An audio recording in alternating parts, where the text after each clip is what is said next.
Los secretos de las plantas, fuente inagotable de salud y curación, inmenso pozo de sabiduría, de donde bebieron científicos, filósofos, médicos y magos. El hombre ha vivido siempre en estrecha relación con las plantas, le han servido de alimento, curación física y mental, así como para el embellecimiento de sí mismo y el ornamento de su medio ambiente. Pero la civilización actual se ha separado de la naturaleza, haciéndose más materialista y artificial y escéptica, negando las virtudes y los secretos que encierran las plantas. De una planta podemos ver su parte física, su raíz o bulbo, su tallo, hojas y flores, pero hay algo más maravilloso que no podemos ver.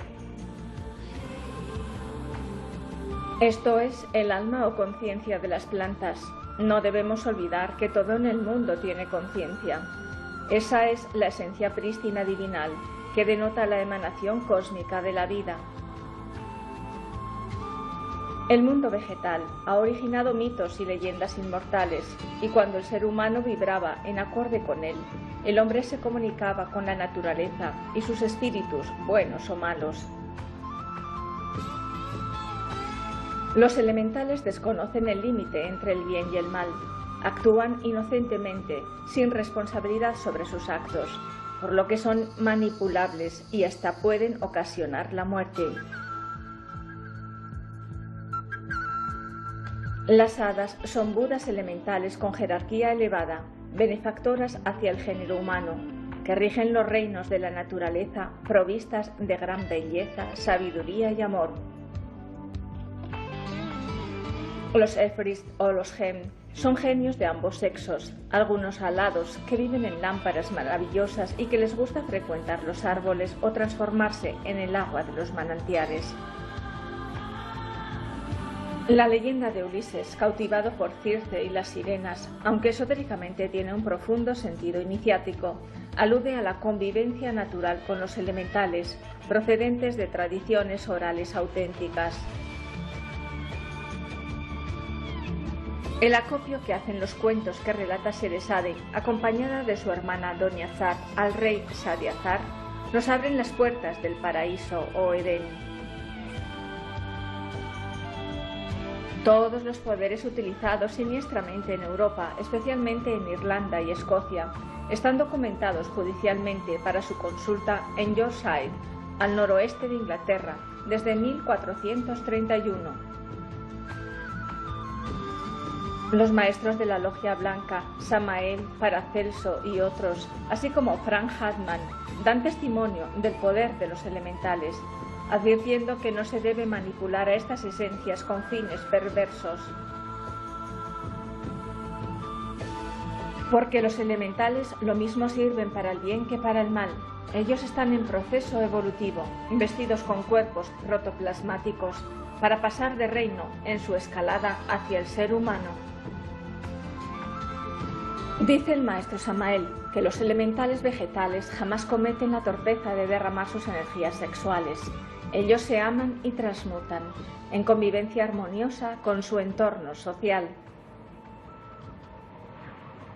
Estas criaturas inocentes todavía no han salido del Edén y son gobernadas con sabiduría por las leyes cósmicas de la divina madre naturaleza, regida por los devas y sus jerarquías.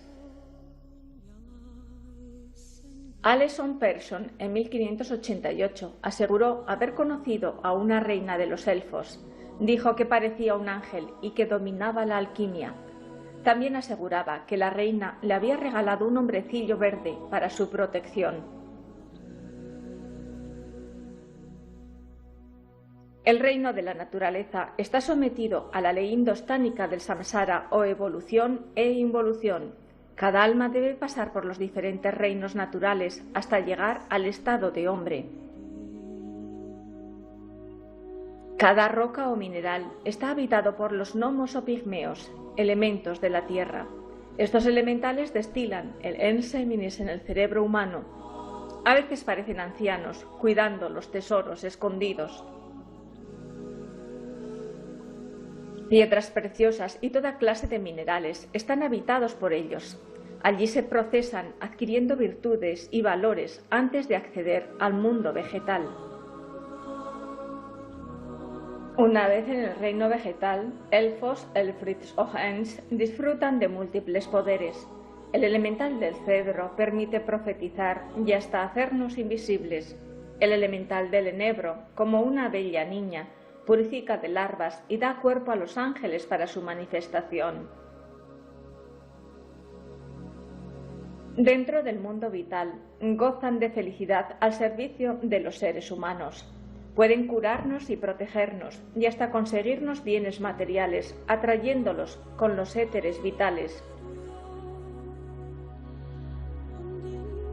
El reino de las aguas está habitado por ondinas y nereidas. Ellas llevaron en su embarcación de cristal al rey Arturo hasta el Tirnanhome, en el país mítico celta, y allí protegieron al héroe Osiain de sus enemigos. Las ondinas trabajan con el Enseminis, van moldeando el mercurio de los sabios hasta hacerlo útil para la construcción de los cuerpos existenciales del ser. Las plantas y flores acuáticas son lunares. El maestro Samael dice: entre las ondas de Macuriba vi cerca de la costa de Colombia 2 reinas elementales del agua. Una de ellas tenía el color del coral, y así era su túnica y su rostro. La otra era de color violáceo. El eucalipto es un árbol lunar. Los elementales influenciados por Marte son las salamandras. Las flores son por lo común rojas y pequeñas, y los arbustos pequeños y de olor picante. Quien aprenda a manipular a los elementales del fuego puede sanar muchas enfermedades. Las salamandras del fuego, actuando en el cuerpo físico, mantienen al fuego sexual encendido, trabajando en la sublimación de los metales. Ellas se desencantan si hay una caída alquímica. William Butler-Yeats, Premio Nobel de Literatura, defendió este mundo encantado e invisible como sagrado y lo constató con sus numerosos testimonios. Los silfos y sílfides del aire, bajo una sabia dirección, pueden atraer o disipar a las nubes, pueden provocar vendavales y siempre obedecen al Cristo íntimo. Los silfos suben los vapores seminales hasta el cerebro. Las montañas son mágicas. Juana de Arco desde niña decía oír voces en las inmediaciones del bosque, donde había colocado una guirnalda de flores. Filósofos como Demócrito, Anaxágoras o Empédocles, desde la lejana cultura griega, aseguran que las plantas tienen vida, sensibilidad y poder igual que los humanos. Las doctrinas brahámicas, budistas, taoístas o hindúes están profundamente penetradas por el espíritu elemental de la naturaleza, por lo que son respetuosos en su protección, uso y manejo. Fisioquímicos actuales como Brodin, Hedlin, Bonnet o Laudin afirman que los movimientos de las raíces de las plantas son voluntarios y que son susceptibles a las sensaciones.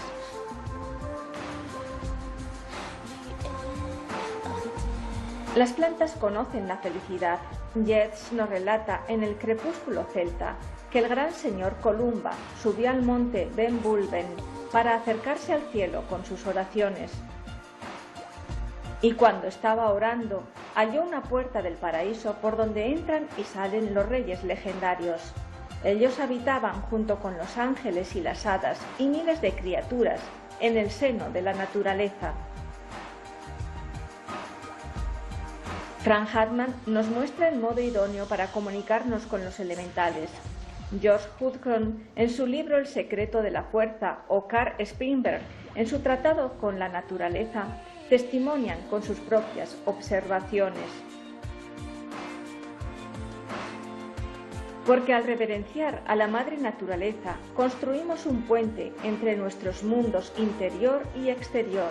De esta manera recuperamos nuestras posiciones perdidas, es decir, nuestra verdadera herencia. El maestro Samael Aumbeor, con su dominio sobre los éteres y el mundo vital, hizo ese puente para nosotros dentro de la doctrina gnóstica. Parló con el verbo de oro entre los dioses y los devas, transcribiéndonos su sabiduría en su magna obra. En el libro Tratado de Medicina Oculta y Magia Práctica, develó el modo de practicar con los elementales y hacer efectivas las fórmulas vegetales, instruyéndonos en conocimientos hasta entonces velados. Porque introducirnos en el mundo maravilloso del microcosmos hombre es ir comprendiendo al cosmos infinito. La naturaleza en su total sacralidad ha sido venerada por todos los sabios. Esta universalidad divina, condensada en la ciencia de la naturaleza, ha sido meticulosamente estudiada por insignes doctores y elementoterapeutas que reconocían sus propiedades físicas y espirituales.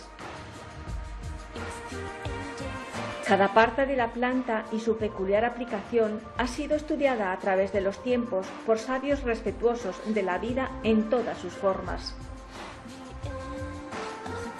Galeno o Hipócrates, médicos griegos e investigadores botánicos, fueron autores de notables obras, de las cuales se conservan algunos fragmentos. Hipócrates es llamado el padre de la medicina. Claude Galien fue un naturópata. Dioscórides enseñó a sus discípulos el arte de la mandrágora. Escribió 5 tomos de materia médica con su magistra, preparación y empleo. Al maestro Paracelso se le ha considerado el padre de la alquimia. Fue un ilustre médico e investigador suizo que nació en 1493. Con solo 34 años fue llamado a ocupar una cátedra en Basilea. Le gustaba tenerse como médico de los pobres. Advirtió muy claramente que todas las cosas pueden llegar a ser veneno según la dosis administrada, y que la sabiduría está dispersa en toda la superficie de la tierra y hay que aprender a entresacarla. Paracelso añadía que solo Dios puede consagrar a médico a una persona, que las escuelas pueden dar títulos para matar, pero que no hacen a los médicos. Estas críticas a la sociedad lo llenaron de problemas. Hoy en día, el hombre sumido en el vicio, la depravación y la ignorancia elude constantemente las normas de la naturaleza, incurriendo cada vez con mayor fuerza en errores irreparables. Los estudiantes de medicina del Tíbet cursan 12 años de investigación botánica y anatómica para acceder al ejercicio médico. De sus archivos se han extraído múltiples recetas milenarias. En Lhasa existían 2 famosos lamasterios médicos que en el siglo XII funcionaban como escuelas, una para diagnósticos y tratamientos y otra para la elaboración de medicinas. El médico tibetano es doctor y farmacéutico a la vez. Las operaciones solo se practicaban como último recurso. El mejor cirujano es aquel que consigue evitar la operación. Los indios jíbaros del Ecuador poseen una fórmula antiquísima, anticancerosa, que el Real Colegio de Edimburgo, Escocia, está investigando y aplicando de modo experimental. Los magurrits, magos bosquinianos de Australia, están aportando a la ciencia actual sus antiguos secretos con los que sanaban las llagas, la lepra o las úlceras cancerosas. La amplia oferta herbolaria mexicana está recogida en el manuscrito vediano del año 1552, en la Biblioteca del Vaticano. En él se describen casi 200 especies. Su autor es el mexicano Martín de la Cruz. La herbolaria mexicana forma parte integral de la herencia cultural del país. Contiene marcados rasgos de originalidad, por lo que ha sido muy considerada por los especialistas de medicina alternativa. Los antiguos conocedores de la flora silvestre aplicaron en sus vidas el respeto por la naturaleza. fueron los mismos creadores de las grandes urbes integradas en el ecosistema, que supieron aprovechar los recursos de la tierra en toda su amplitud, mágica, científica, higiénica o curativa. El nopal es la planta más común dentro del uso cotidiano. Se cultiva en todo el país. Es bueno contra la diabetes, auxilia en los partos, es un gran remedio en las gastritis, cólicos y en los pulmones enfermos. La flor de manita esotéricamente se usa para la purificación de larvas y de malos fluidos.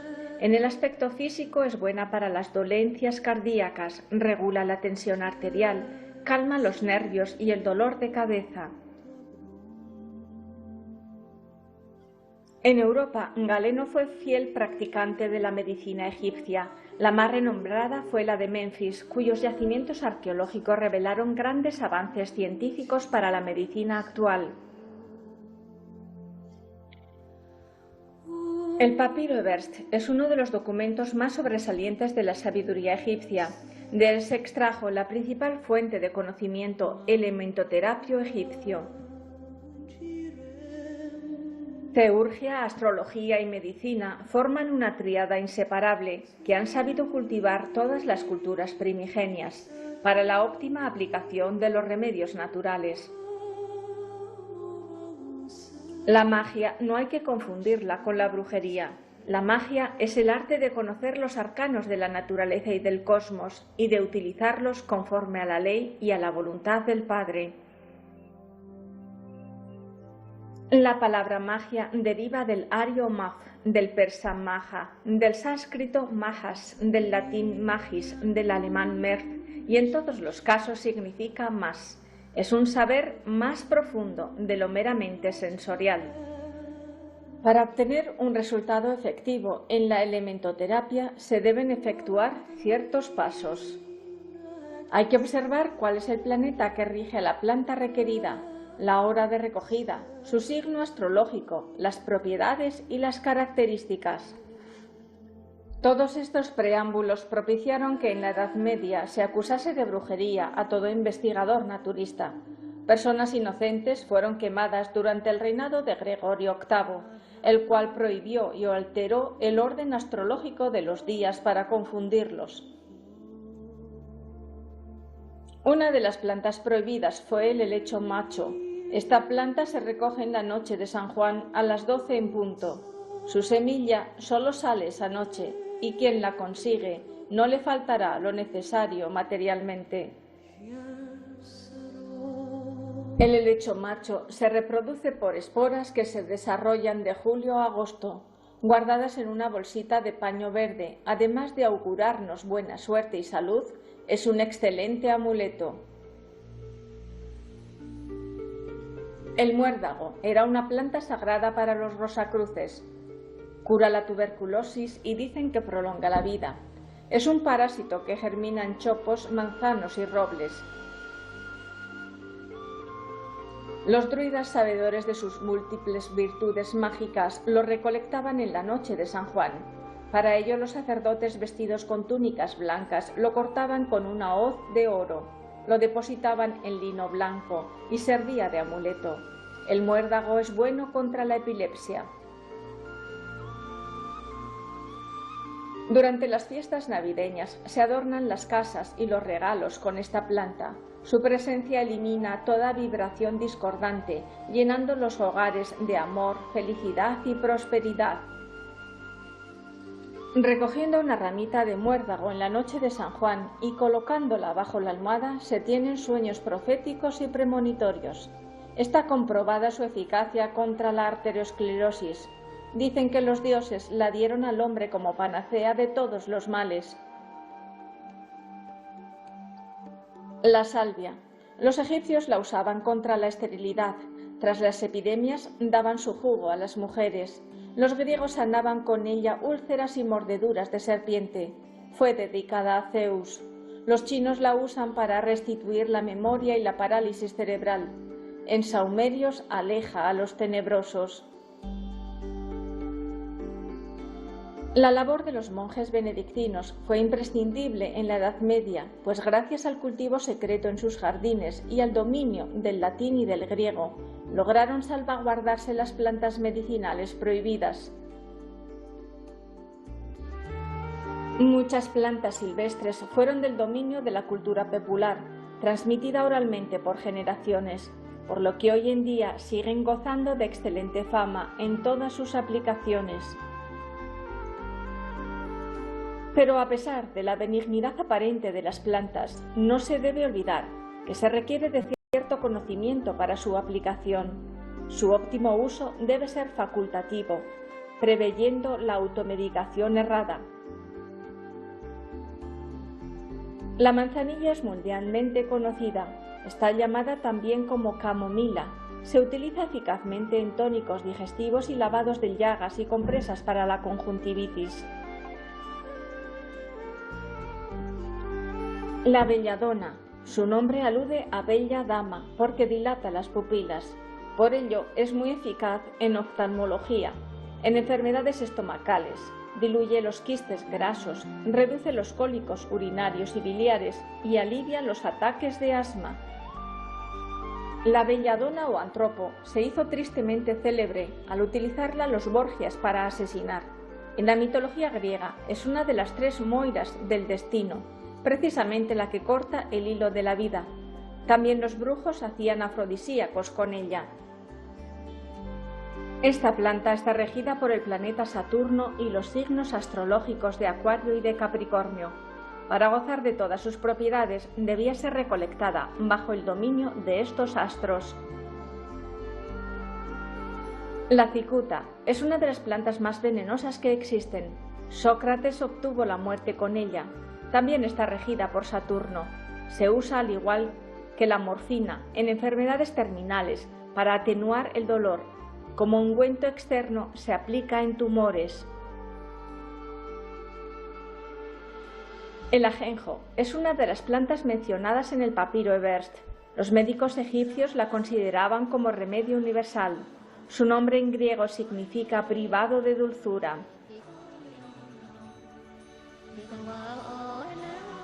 La Biblia la menciona como símbolo de aflicciones. En dosis elevadas ataca al sistema nervioso y puede provocar la muerte. No debe ser tomada por mujeres embarazadas ni lactantes. La rigen Marte, Aries y Escorpio. La rosa representa al logos. Las enfermedades morales y las crueldades espirituales solo se curan con la magia de las rosas. La rosa es la reina de las flores y está influenciada por Venus.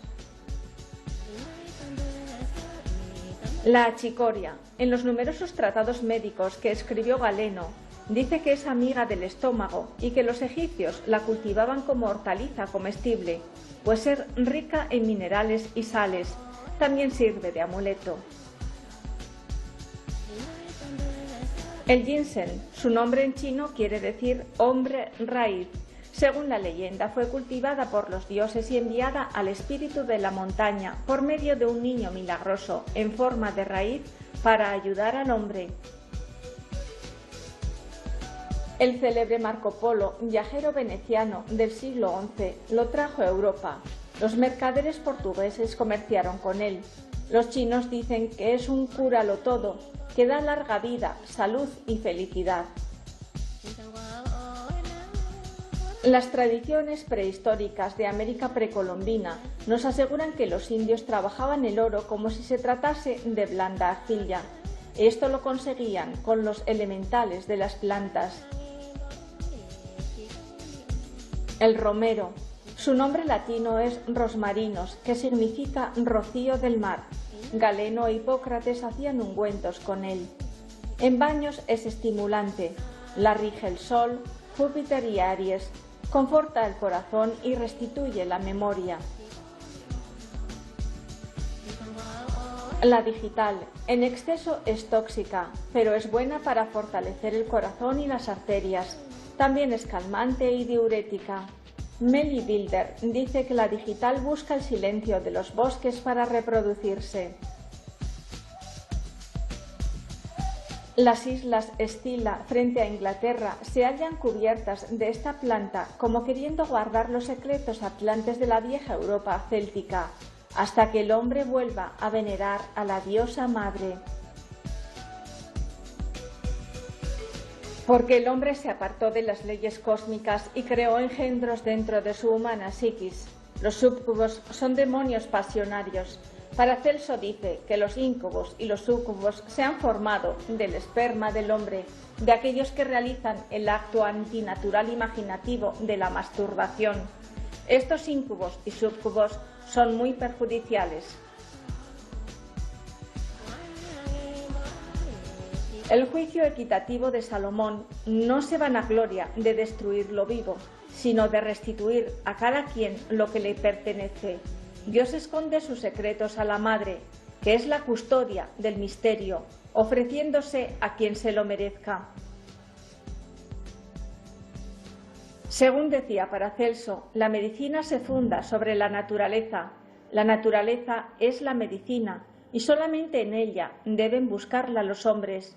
Ella vibra dentro y fuera del hombre.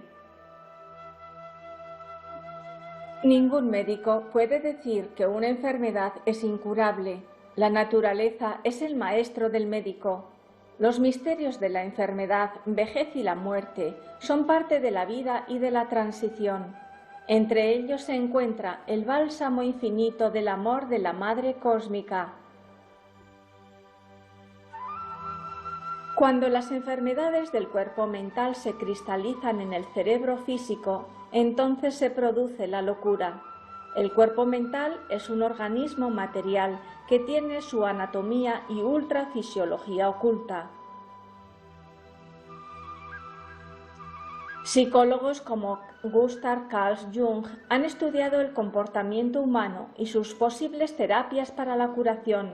En el Tratado de Psicología y Alquimia dice: mientras la función religiosa no se convierta en una experiencia del alma, no habrá ocurrido nada esencial.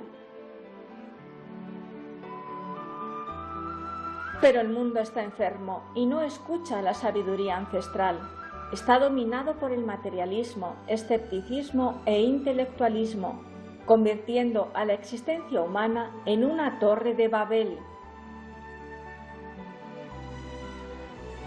La frivolidad y el existencialismo reinante, las modas que manejan a las conciencias dormidas como si fueran títeres, los deseos interminables, el vicio y el estrés han cometido graves daños.